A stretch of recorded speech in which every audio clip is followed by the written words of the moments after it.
It's the Bold Republic Radio Show. My name is Glenn Woods. Thanks for joining me. Oh, I can do that too. Oh, yeah, I can do that too, Jason. I got a big humidor off to the right in case you're wondering what the laughter is over there. Who's becoming a regular guest on the program. This is because of the articles that he does. Jason Pye is on the line with us from the great state of Georgia. And yeah, there's several humidors off to my right. It's just Jason will sit there while waiting through the commercial break and smoke a pipe. No, it's a vape pen. It's a vape pen. It really frustrates me because of the equipment here. I banned smoking in my own studio, or I would have this Gurkha lit up right here and right now. So he's just giving me a hard time. Okay, Jason, I had picked up this story a little while ago, and then you wrote about it, and I thought, we are on exactly the same page here. So apparently, and by the way, Jason's with FreedomWorks. You can find his article at the FreedomWorks website, which is located where? What's the FreedomWorks.org. FreedomWorks.org. Okay. So I hear that we need about $160 billion or so in order to fix the highways. And what shocked me about this was not that we needed the money, because it's government, Jason. That doesn't shock me at all. What got me about it is Republicans were the first to come out and say we needed to raise taxes. I expect that of the Democrats. Well, all I did was Google in government waste, and from the Heritage Foundation, they had a top 50 list, and the first item on the list was like $264 billion in waste.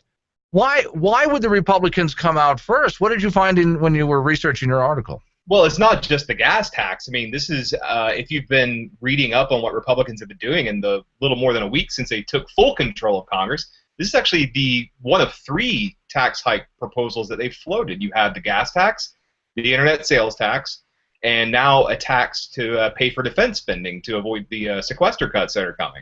So you have Republicans who just took control of full control of Congress, who are governing like the very progressives that they defeated last fall. Specific to the gas tax, I mean, $160 billion shortfall over the next 10 years is what they say they're facing. Senator Bob Corker and Senator Chris Murphy from Connecticut, he's a Democrat, are pushing this idea of raising the gas tax by 12 cents over the next 2 years to cover the shortfall. They say they're going to pay for it through other tax cuts like tax extenders, which if you read the article I wrote at FreedomWorks, you'll see that the tax extenders, a lot of these are just tax credits, which are really just spending in the tax code. It's not a real tax cut by any stretch of the imagination. So, I mean, and basically my argument, I think the argument that fiscal conservatives and libertarians really keep in mind when they're talking about the gas tax is the federal transportation programs are bloated, they're mismanaged, they spend too much money. There are a lot of other issues that come with it, like Davis-Bacon prevailing wages, a lot of other strings attached to federal dollars for transportation. And it's just a culture of waste and mismanagement that's being perpetuated by the idea of just simply raising the gas tax instead of looking at other more innovative and thoughtful ways to take on federal transportation spending.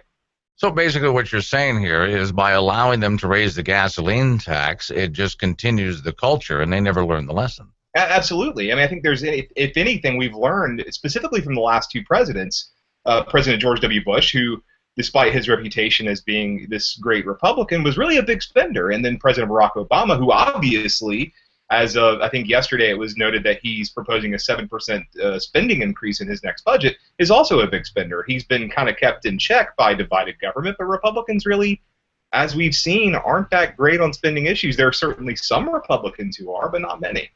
Not enough. So would it be, when you were writing this article, because I was trying to assess it, but I've got this little problem with, math.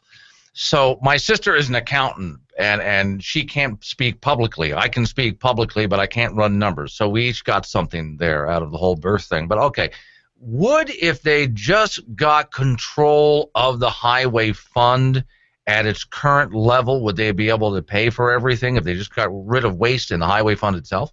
I mean, I doubt that. I mean, no. I think this is an issue that's better left up to the states. There's so much bureaucracy and mismanagement. I mean, the culture of government is bureaucracy and mismanagement. That's what government does, federal government specifically. The proposal I've seen, the best one out there, is it's called the Transportation Empowerment Act. That would basically begin lowering the federal gas tax and allowing states to keep their transportation dollars. Keep in mind, the federal government only pays for 25% of transportation projects. That's mass transit, beautification, and Right. and highways and bridges. So allowing states to keep their money without the strings attached from the federal government would eliminate the culture of waste and inefficiency. I mean, the government that governs best, I don't know, it's always said that is the one that governs least, but I think the government that governs best is the one that was more responsive locally to the needs and wants of its citizens.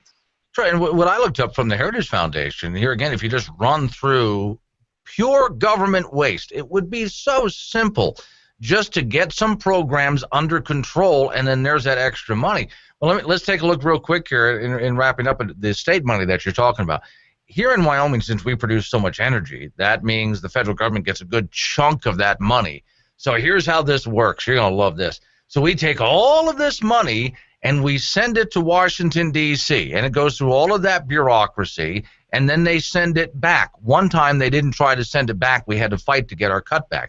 Yeah. So what's left finally arrives, and my thought was, well, if they want some of this money because of the energy we're producing, why don't we take our cut now and send what's left to D.C.? Wouldn't that make more sense if states did it that way? Yeah, but why should you send money to D.C. for that purpose? Well, I mean, yeah. why would you say? I mean, that's the problem. I think that's a lot of problem with the Federal Highway Trust Fund is you have a lot of states that are donor states and they're paying for projects in other states when they have their needs and whatever they want to do, whether it be a mass transit, be it highways and bridges, whatever they want to spend it on, they have their own needs. Why should their tax dollars go to pay for projects in New York or wherever else, California?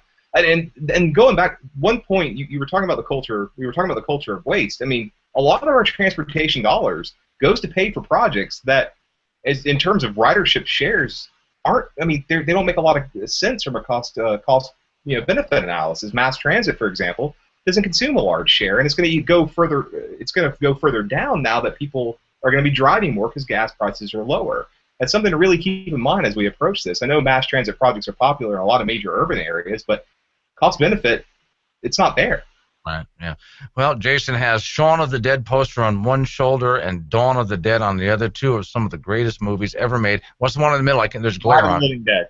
Oh, well, gee, three of the ones greatest movies ever made in the history of great movies. Okay, thanks for coming on. Where can people find and follow your work?